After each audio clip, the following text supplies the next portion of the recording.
Sa isip ko'y may guhit ng bahay, may bubong na hindi tumutulo, may pintuang hindi kailangang isara. Sa takot ng bukas na walang kasiguraduhan, may maliit na hardin sa gilid na may upuang kahoy sa ilalim ng puno. At sa bawat umagay may kape habang sabay nating pinapanood ang araw.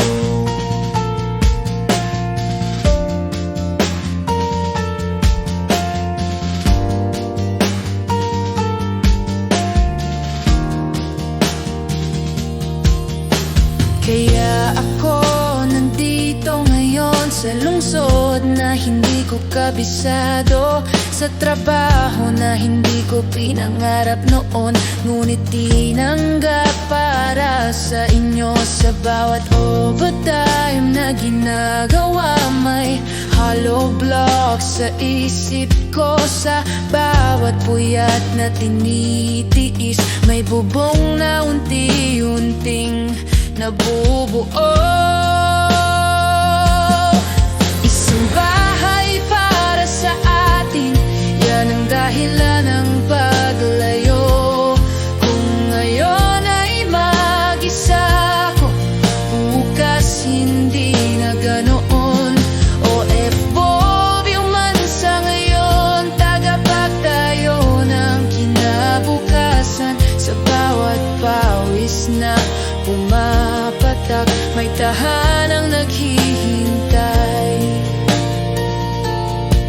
May mga araw na napapagod at naiisip kung kaya ko pa, ngunit kapag naaalala ko ang pangarap nating dalawa, bumabalik ang lakas na tila nauubos na kanina. Dahil hindi ito para sa akin, kundi para sa ating pamilya.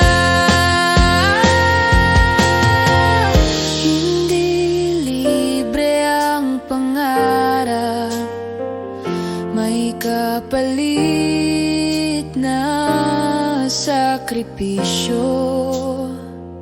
Ngunit kung pagmamahal ang dahilan, sulit ang bawat sakripisyo.